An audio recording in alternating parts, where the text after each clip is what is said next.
کہ کلنگ اور target killing ایک ایشو ضرور ہے، اور بلکہ اس وقت پولیس کے لیے اور اسی طرح جو لا انفورسمنٹ ایجنسی ہیں ان کے لیے ایک چیلنج ہے، لیکن پولیس اپنی وسائل میں رہتے ہوئے اور اپنی حدود کے اندر جہاں تک ممکن ہے ان کے خلاف کارروائی بھی کر رہی ہے۔ آئے دن آپ دیکھتے ہیں کہ کہیں نہ کہیں کوئی نہ کوئی ٹارگٹ کلر جو ہے وہ گرفتار ضرور ہو رہا ہے، اور جو گرفتار ہو رہا ہے وہ جس رفتار سے کلنگ ہو رہی ہے اسی تعداد میں اپنی وارداتوں کا اعتراف بھی کرتا ہے۔ تو پولیس میں سمجھتا ہوں بخوبی اور احسن طریقے سے اپنا کام انجام دے رہی ہے۔ اچھا فاروق صاحب، شہر میں پولیس کے چھاپے بھی جاری ہیں، کیا شہر میں قاتل بہت ہیں یا پولیس صرف اپنی گنتی پوری کر رہی ہے؟ یقیناً اس میں جرائم پیشہ افراد کی گرفتاری بھی ہے اور گرفتار بھی ہو رہے ہیں، لیکن بیسک پرابلم یہ ہے کہ کرمنل پکڑا تو جاتا ہے، ٹارگٹ کلر اریسٹ بھی ہو جاتا ہے، وہ بیفور پولیس اپنا کنفیشن بھی کرتا ہے، وہ اپنی ساری وارداتوں کا اعتراف بھی کر لیتا ہے، لیکن اصل سچویشن یہ ہے کہ ہم ان کے خلاف پراپر جو ہے وہ کیسز نہیں بنا پا رہے، جس کی وجہ سے ٹارگٹ کلر بآسانی جو ہے وہ کورٹوں سے رہا ہو جاتے ہیں۔ اور اس کی وجہ یہ ہے کہ کچھ ہمارے پارٹ پہ یقیناً اس میں ہوں گی خامیاں، ہوں گی خرابیاں بھی ہوں گی، لیکن ہمیں شاید وہ پبلک کو کوپریشن مل نہیں رہا یا ہم لے نہیں پا رہے، جس کی وجہ سے وہ کیسز جو ہیں وہ پراپر نہ تو بن رہے ہیں نہ پروزیکیوٹ ہو رہے ہیں۔ اچھا فاروق صاحب، حساس اداروں کی طرف سے بعض قاتلوں کی نشاندہی بھی کی جاتی ہے مگر معاملہ ٹھنڈا ہو جاتا ہے، کیا سیاسی دباؤ پولیس کی کارکردگی کو متاثر کر رہا ہے یا نفری کی کمی اس کا سبب ہے؟ نہیں، میں نہیں سمجھتا کہ کسی قاتل کو گرفتار کرنے میں کہیں سے بھی کسی کارنر سے یا کسی اینڈ سے کوئی سیاسی پریشر ہے، یا سیاسی پریشر کے علاوہ ادروائز بھی کوئی پریشر ہے، اور میں نہیں سمجھتا کہ ایسا بھی کہیں ہے کہ کسی بھی انٹیلیجنس ایجنسی نے یا کسی حساس ادارے نے کوئی نشاندہی کی ہو اور اس پہ کوئی قاتل یا کوئی مجرم نہ پکڑا گیا ہو۔ حساس ادارے کی تو ایک سمپل IR، ایک انفارمیشن، ایک صرف وارننگ بھی جو ہے وہ پولیس کے لیے ویلیو رکھتی ہے، اور ہم اس پہ کام کرتے ہیں۔ اچھا فاروق صاحب، اس سارے معاملے کا حل آخر ہے کیا؟ انشاءاللہ رفتہ رفتہ ساری چیزیں ٹھیک ہو جائیں گی۔ یقیناً وسائل کی کمی ضرور ہے، لیکن اس کو بڑے ہائر لیول پہ ٹیک اپ کیا گیا ہے، اور یہ مسئلے بھی انشاءاللہ بہت جلد ٹھیک ہو جائیں گے۔ بہت شکریہ فاروق آوان صاحب ہم سے بات کرنے کا۔ اور ناظرین، دوسری جانب کراچی کے تاجروں نے شہر میں فوجی آپریشن کا مطالبہ کر دیا ہے۔ آخر کیوں، یہ جانتے ہیں شیخ ہارون رشید سے، جو کہ FPCCI کے نائب صدر بھی ہیں۔ ہارون صاحب، آپ کو خوش آمدید کہیں گے۔ کہیے گا یہ کہ سیاستدان تو فوجی آپریشن کی مخالفت ہی کر رہے ہیں، لیکن تاجروں نے اس کا مطالبہ کیوں کیا ہے؟ السلام علیکم۔ تاجروں نے مطالبہ اس لیے کیا ہے کہ جو ہماری لا انفورسمنٹ ایجنسیز ہیں شہر میں، وہ اس بات کے اس عمل کو پورا نہیں کر پائیں کہ شہر میں لا اینڈ آرڈر کو کنٹرول کر سکیں۔ ہم نے یہ دیکھا ہے کہ دن بدن لا اینڈ آرڈر کے حالات ابتر ہوتے جا رہے ہیں، ذب و حلی کا شکار ہے، بطہ خوری عروج پہ ہے، کڈنیپنگ فار رینسم کے آئے دن وارداتیں ہو رہی ہیں، لوگ پیسہ دے کے اپنے کو رینسم سے چھڑا کے لاتے ہیں۔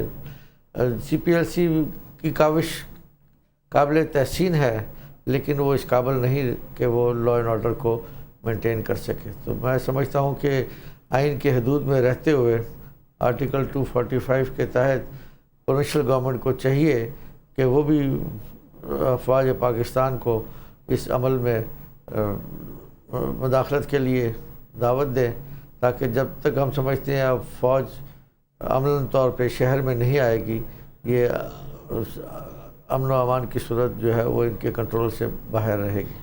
بالکل ہارون صاحب، آپ کی یقینی اور بے یقینی کے حوالے سے بات تو میں آپ سے پوچھوں گی، لیکن پہلے یہ کہیے گا کہ کسی جماعت یا حکومتی عہدیداروں سے فوجی آپریشن کے حوالے سے کیا آپ کی کوئی بات ہوئی؟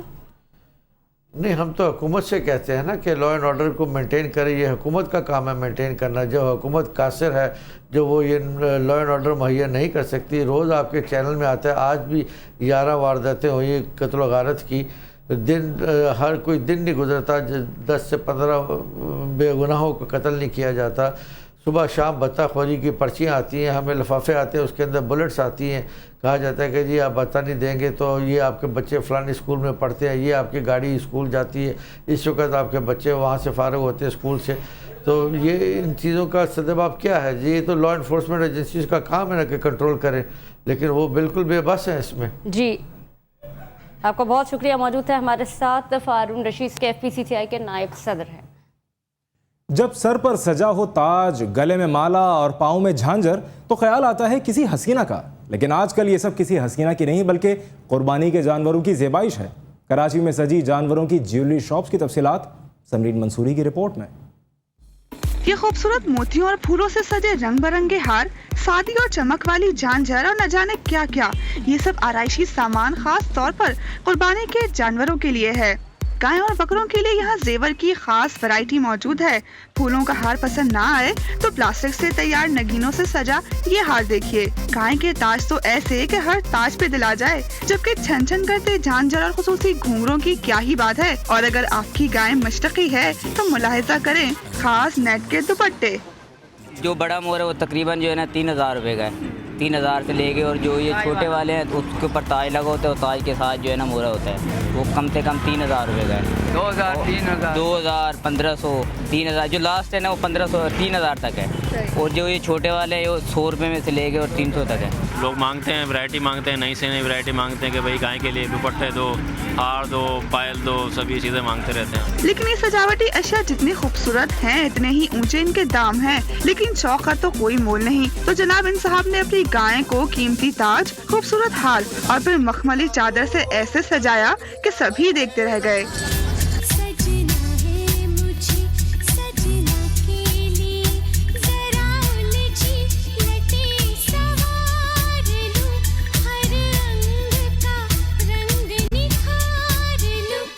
شوق تھا، یہ سب سامان میری چھوٹی سسٹر نے پسند کر کے اپنے ہاتھوں سے لیا، سب ہم لوگ ساتھ مارکیٹ گئے ہوئے تو ہم لوگوں نے ساتھ پسند کر کے لیا۔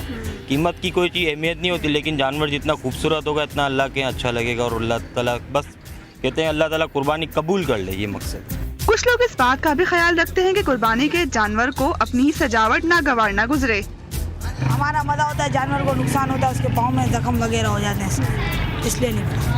قربانی کے جانوروں کی آرائش کے لیے اگر یہ ہار سنگھار جیب پر بھاری پڑے تو کوئی بات نہیں، بس تھوڑی سی محنت سے ایسے زیورات خود بھی تیار کیے جا سکتے ہیں۔ کیمرامین زاہد حسین کے ساتھ سمرین منصوری، CNBC پاکستان، کراچی۔